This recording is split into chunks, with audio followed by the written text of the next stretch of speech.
It's awesome to be here, and one of the reasons that I can't kill Andrew is for those Australians in the room. You'll be aware that the University of Adelaide and the University of South Australia are in fact undergoing a merger that's going to happen on January 1, 2026. So if I kill him, I just have to take it back again in 18 months or so. So it's great to be here. It's been some great sessions so far. What I really want to impart to you today is some of the things that I've learned in making a transition from being an academic and then jumping over into starting up this company, QuantX Labs, that's really going furiously at the moment, and it's been really exciting. And perhaps some of the things that I'll say you'll think are obvious, and maybe I should have thought them through, but perhaps by me talking about them today, it will save you some time if you're thinking of going down this pathway. So about 4 or 5 years ago, I met this guy, Ben Jantz, who is a filmmaker, and he basically wanted to create a TV series that he was try to sell to the commercial TV stations and also to the streamers, and sadly it never got up. And his series was all about people who had made this leap from academia into industry. And the thing that he thought was really interesting about that was the fact that somebody would sort of willingly go from being an expert to being a baby again. And that was his central thesis. And I thought that thesis was rather naive, because I thought, you know, for being a research professor in a university, it's pretty much the same as running a company, you know, that basically you're essentially running a standalone business within the university while fighting for an office and a car park, as they say. You know, you market your ideas to a sponsor or a funding council. You know, you push those off into a tough marketplace, and occasionally you win, and then you manage and direct that activity through to a successful outcome, while surviving in an environment where a central authority taxes you and gets in your way and provides limited opportunity for representation. So it really sounds like a microcosm of the real world. So how hard can it be? You know, like, I thought that essentially had prepared me for this world. But it turns out I was the naive one. Ben was actually right, and from the first day that I've started this business, I started learning things that should have been obvious, and I'm still learning them today. And of course, there are some useful skills that I learnt while I was at the university that are transferable. But there are plenty more things that I'm still learning, and hey, that's fun, right? That's what we all live for, that we're uncertain about the future. And so I want to tell you a couple of those, I'll give you a couple of examples. And so the first one that I was going to tell you about was, you know, on the reward side, a big difference between my experience in the university and going out into the real world was, in fact, we've gone one slide too many, was, you know, how many times in this life have you paid $4.50 for a great cup of coffee these days, and you walk into that coffee shop, you exchange your money for the coffee, and you say thank you, and the barista says thank you. And that's more than just the fact that we're very polite people in Australia, right? There's actually some economic wisdom in that interchange between the barista and yourself. Which is that you want coffee more than money, and the shop wants money more than coffee. After the transaction, you've actually both won, and the world is a richer place. And I think that, you know, economists have understood that. You know, that's sort of capitalism done well, and so we should all understand that theoretically. But every day when I go into my business, I now experience that double thank you of capitalism, where I don't need compulsion to undertake a transaction, and the world is a richer place at the end in numerous ways, and in a visceral and deeply innate way, something I never experienced in the university situation. This most acutely happens when a customer comes in with a very large lump of money and hands it over with a smile on their face, and they end up with a product that they really want, and I'm really happy because I've got a large lump of money afterwards. But it's not just in that customer interaction, it's also, you know, when we're talking to potential recruits or our current employees in the company, in which they can argue for their worth, and I can do a transaction with them where I'm going to exchange some money for their time and for their intellect and their hard persistence and effort. And both parties can win, and I don't have other people in the way slowing that process down. And I thought that that's a really valuable experience.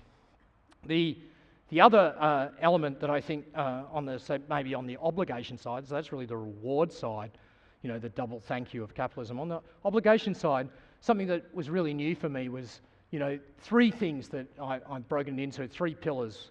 That is, profit was uppermost in our head.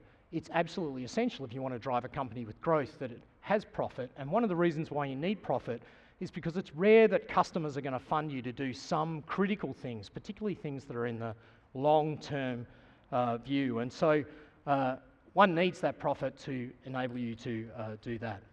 But we also have a question about people, what I'm calling people and intellectual property. So one of the things that became really interesting to me is that when I create a company, you know, it's incorporated. It's a separate entity from any of the people involved. And if you want that to persist for a long period of time, you need to give it its richness within the entity. It cannot exist just within the people itself. And so one of those is making sure that we set up the culture inside the company so that the people feel rewarded and are supported in their endeavours going forward, because, you know, without the people, we've got nothing. And on the other hand, intellectual property, and that was a really interesting experience for me. One of the key expenditures of my company at the moment is ensuring that we fully document and control the intellectual property, because that's really where the value of this incorporated entity lies. And so we needed to do something that was quite different in my experience in the university, which was to essentially ensure that that intellectual property did not require any particular individuals any longer. You know, it's independent of the humans that are in there. So that's pulling all of the know-how out of the heads of these people and documenting it in a way that someone in the future can reproduce what is happening there. And that's where the value of the company comes from. So there's like another way, you know, you might ask a question as to in this picture of this company, how can it work really effectively with the tertiary sector, with the universities and other publicly funded research organisations? And I sort of come up with this picture in my head of a circle of innovation. And so the arc that I'm showing on the slide at the moment is really about the idea of what goes on in universities. You know, we find an interesting problem, we combine that with some dollars that we find, you know, by some means, and some smart people, and then we do ideas, we drive up the technological readiness level. Thank you, Bernie, for explaining that to me. And then we end up with at the end of that arc, we end up with a proof of principle and some IP. And then typically in the university sector, that then just sits on a shelf somewhere gathering dust. And then we go back and we come up with a different problem that's interesting, reapply the smart people to that, get some dollars from somewhere and do the arc again. And it feels to me like, how wonderful would it be if we could find an entity that takes intellectual property and turns it into dollars? And of course, there is such an entity, right? This is a well-run private company. It takes some valuable intellectual property, combines it with some smart people, but it brings along something really important, which is the understanding of customers and their needs, and also hopefully some idea of the market and the drivers that are there. It can then do some innovation. It can then do a task which really cannot be done within the university, which is this productization.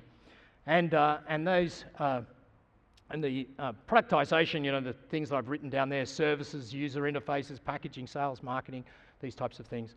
And if it's done well, then that product will be profitable. We generate some dollars, and we can start the entire circle, the virtuous circle, and drive that round and around. And I think this could be an interesting idea for let's say a sovereign way for very effective driving forward of innovation, where we create very close connections between appropriately oriented small to medium enterprises and university research labs.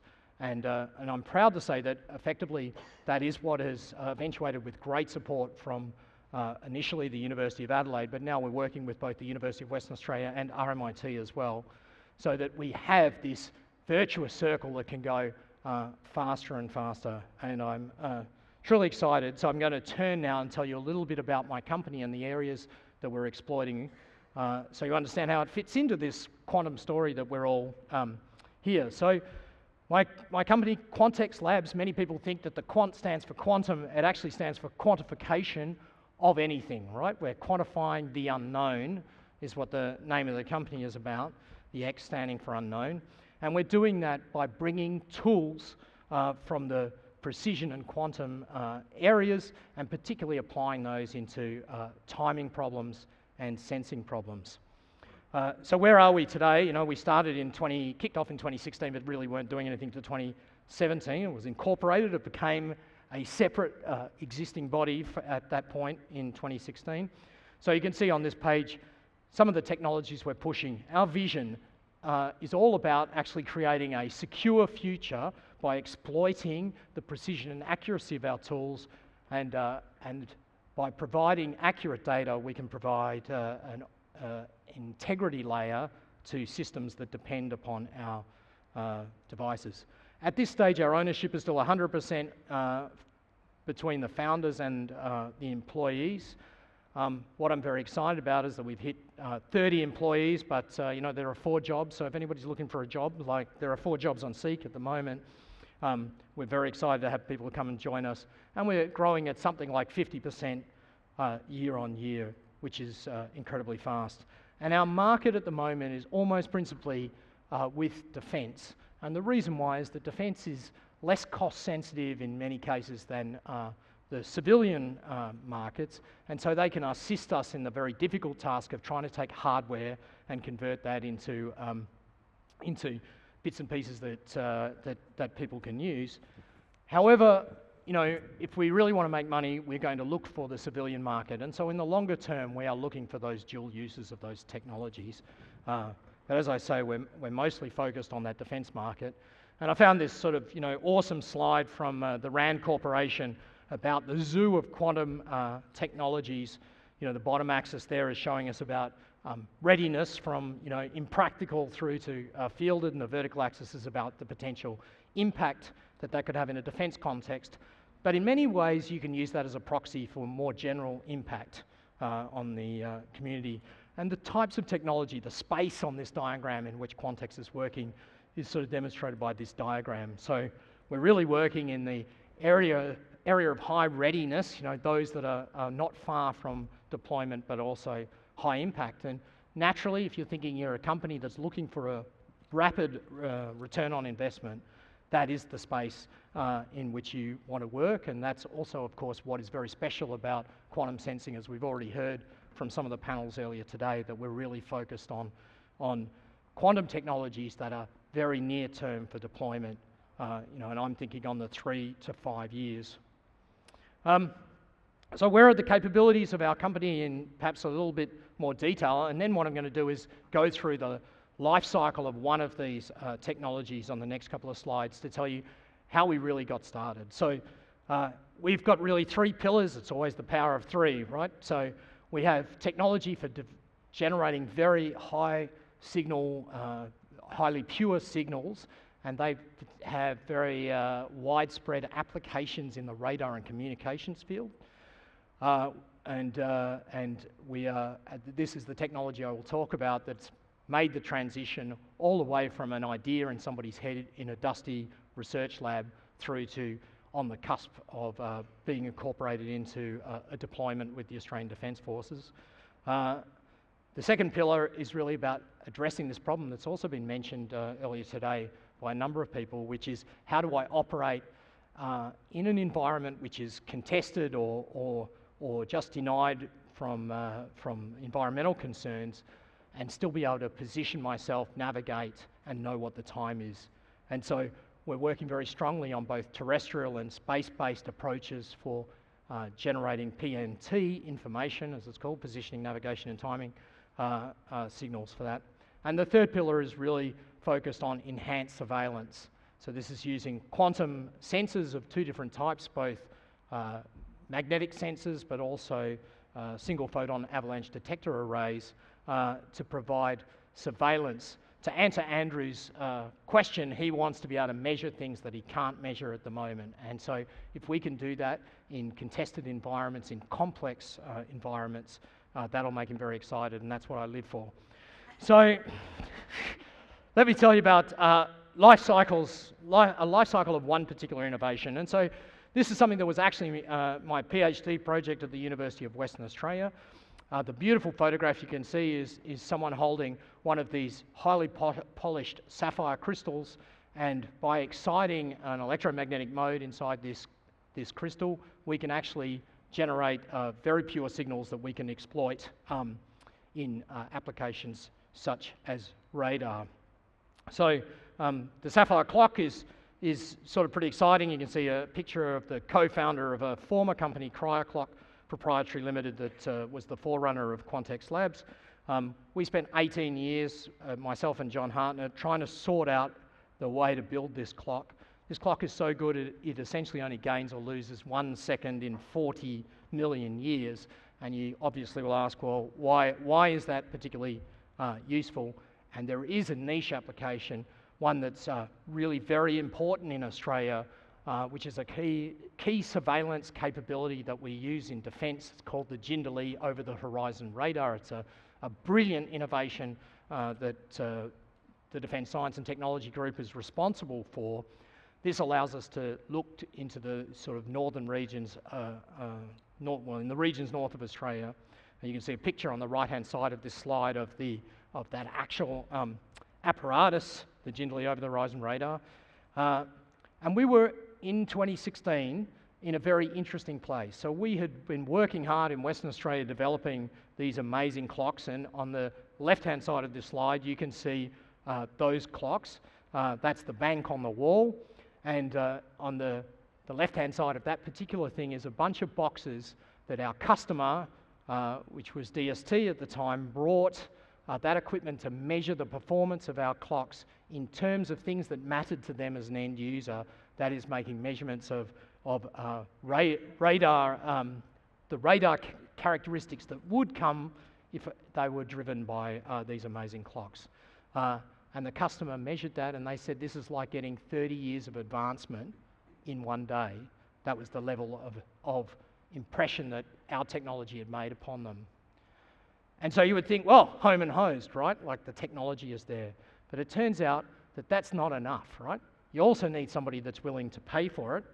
And fortunately for us, the Gleaned over-the-horizon radar system was undergoing $1 billion upgrade at the same time. So there was money in a bucket, but it still required a third ingredient, and that was the fellow Gordon Fraser that's in the middle of this image, who used his credibility with the sponsor and across the defence system to ensure that the investment was made so that this technology would get demonstrated in a real-world scenario and show what a huge improvement it could potentially make there. And so we were very fortunate. Those three ingredients came, and we were funded to do the technological maturation of this device. And so this slide shows you on the right-hand side the things that had come out of 15 years of research in the university sector funded by fundamental science grants. And then, in fact, as we walk across the slide, you can see the ever-improving maturity of the systems, which eventually got deployed into the radar scenario and enabled us to show that it really was a very important change. And in fact, also shown on that slide is one that was sold off to the University of Sydney. That's was part of Mike Biersik's work on the ion quantum computing at that stage. So it's pretty exciting. In parallel with the technical maturation that was going on, we were also maturing our brains from a business perspective through the on-prime network and really driving, an understanding of the customer, understanding their language and their needs, and we also had this great support to drive all that forward. So where are we today? We've reached the point where we've got the box that's shown on the left-hand side here, which is a box that meets defence's needs. That is, we have manuals and we have automation and we've got user interface and warranties and service guides and service contracts and multiple sources for the supply chain, and a company that is trusted to be around for the long term because it's financially secure. And those are all the requirements, you know, when you go out to buy a mobile phone, those are all the things that you actually need for a real product. And so we've actually spent a vast amount more on all of those tasks, which maybe at first sight seem less important, but they are indeed critical if you're going to make a hardware product that you're going to put out, perhaps particularly in the defence context where the expectations are very high, but even in a consumer sense, it needs to have all of those elements, and that's much more expensive than the actual driving forward of the technical maturity. Okay, so we did all that, and it's great, and you know, things are looking very bright for that, but I must say, we ended up going back to being babies again, because we realised that if you just got one product, that's going to lead to boom and bust, and it's not the way to build a sustainable business. And so one of the things that we need to focus on is a diversification of products that we had inside that company. And timing here is really important, you know. If you're too far ahead of the market, you're not going to have a return on investment, and you know, no one's going to give you the cash because the return is too far away. But by the same token, if you're too late, then of course the competitors are going to steal your market. So not only do we need to diversify and find products that are interesting, but we need to find ones that, you know, you're going to hit the market at the right time. And so of course, you know, because, you know, we're a bunch of people who've worked in precision measurement and quantum sensing, you know, we go to the standard cupboard and it's full of hammers which are made up of, you know, quantum sensors and quantum clocks. So that must be the technology that we're going to drive forward. So let's get hammering, you know. What would a scientist do? First thing you do is you look up what is the definition of this thing that we're building, and there's a very beautiful science paper that I've modified slightly to, here's my paragraph of what is a quantum sensor or a clock. Frankly, that's not important, right? So I'm going to give you the Andre definition of what's quantum, right? Like, you know, quantum, I think that question got asked today about quantum versus classical, and David Simpson said, you know, he was very liberal in his view. Well, I'm even more liberal, right? Quantum is something that allows a customer to do something useful that generates value for that customer, and the margin that they accrue from what they can now do needs to be able to pay me an amount that's larger than all of my development costs. So that's a pretty radical view of quantum. And I'm going to try and explain why I take that approach. And here's one, which is almost like it's a stupid example, but I think it's sort of insightful, you know.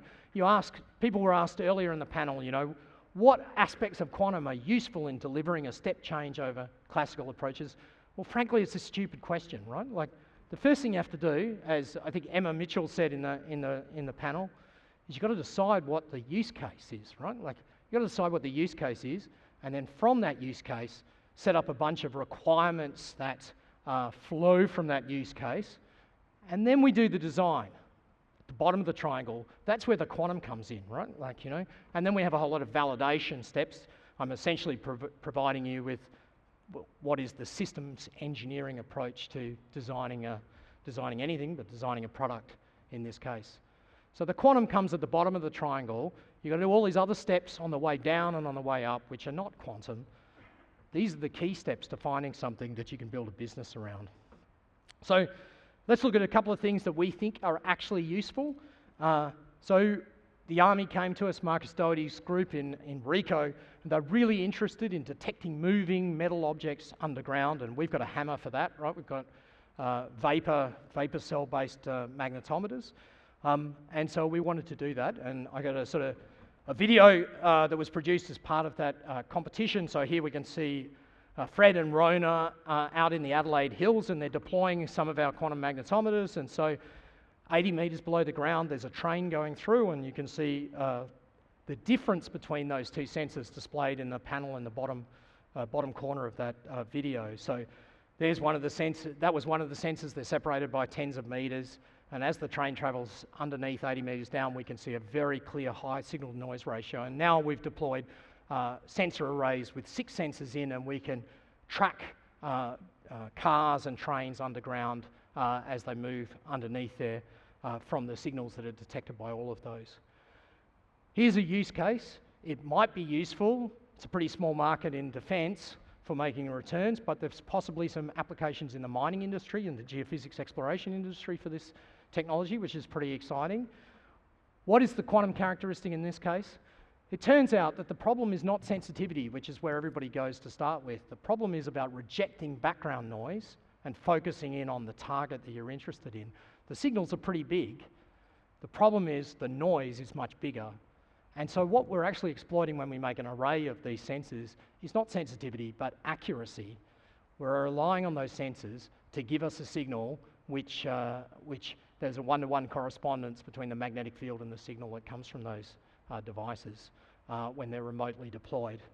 And so the quantum characteristic that matters in this case is accuracy, and I think that's some reasonably intrinsically interesting sort of outcome from that.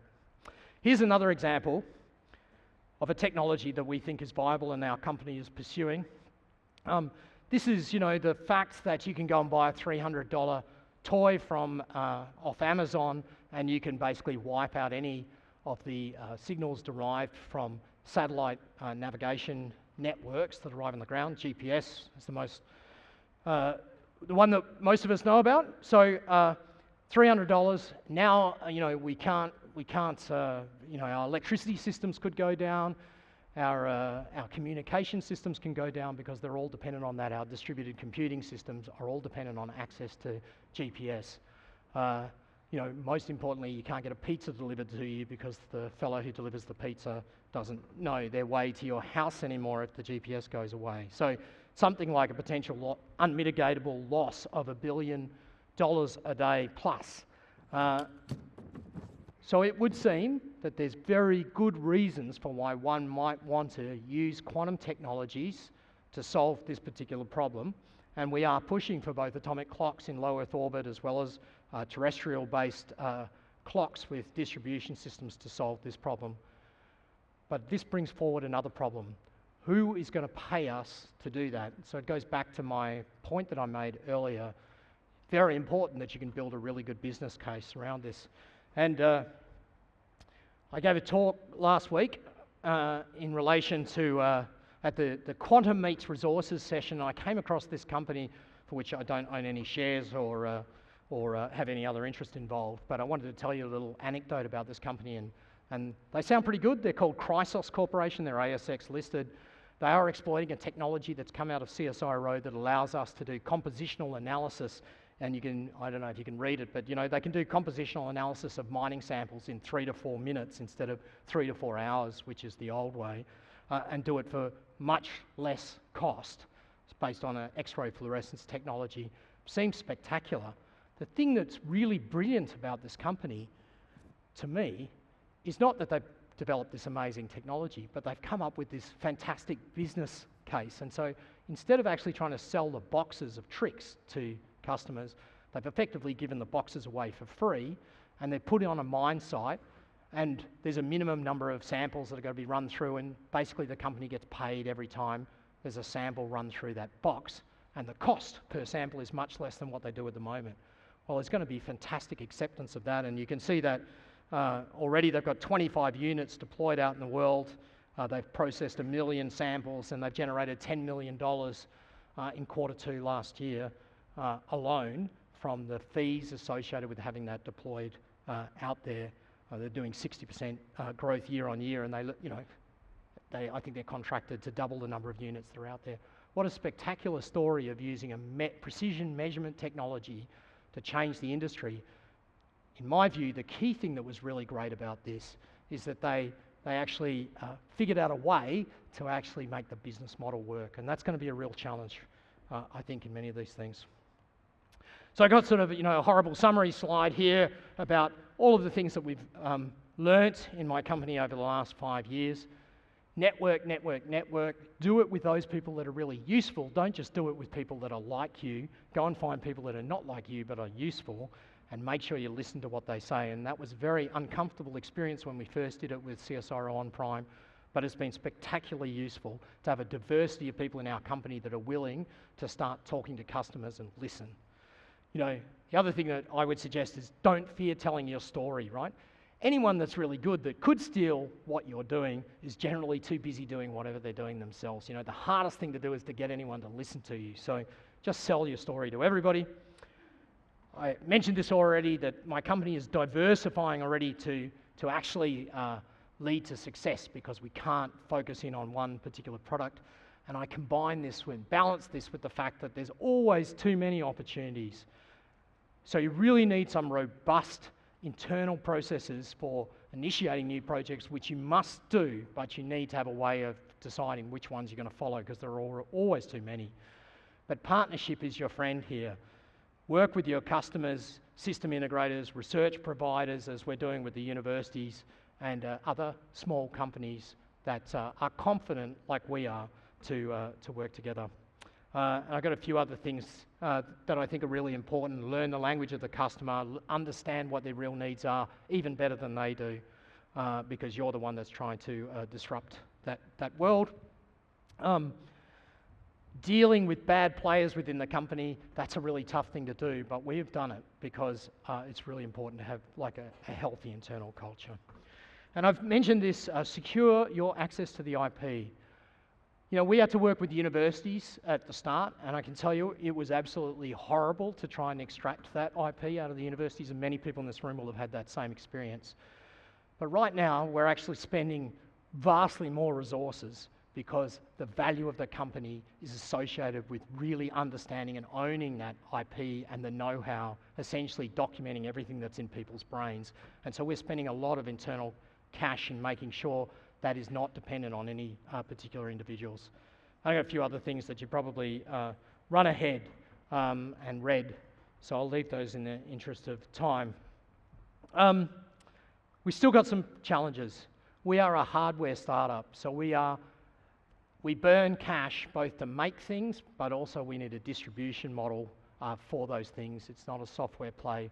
So we have a real challenge with the nature of trying to get those things out. We've got some growth pains. When we hit five employees, we thought we knew what we were doing. When we got to 10, we realized that the policies and procedures that we put into our company don't work anymore at 10.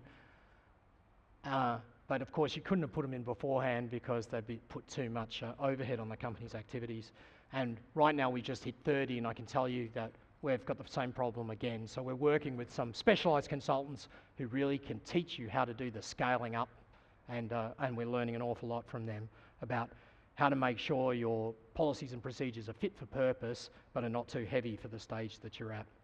And we still have recruitment's been mentioned before, so I'll leave that, but we also have this real challenge when you're a startup, is that everybody's doing really two jobs, and we're also very dependent on people for the jobs that they're doing, irrespective of the intellectual property question. So I think I'm on my last slide, so I got a quiz question for everybody. What are the 9 most terrifying words in the English language? Does anybody know? That's it. I'm here from the government, and I'm here to help. So Chris's statement earlier today is, I think, really, really important. If you build a company that's based on winning grants, you're not only building an unsustainable entity, but you're also not headed, in my opinion, in the right direction. Government does definitely need to succeed in either being a genuine customer or helping us to get to genuine customers. But the business needs to be built on real sales to real customers to make that work. I sort of summarised, I think, everything that I said today, like on this slide. If you want to build an economically viable and sustainable business, what is the use case? Define the requirements and specifications, design the solution, very small piece of quantum, 1 in 8 points on this slide, and verify that it meets the requirements and specs. But the question really about the economics, you've got to make sure that the amount that the customer is willing to pay for something is much greater than the amount of cost it is to deliver that solution.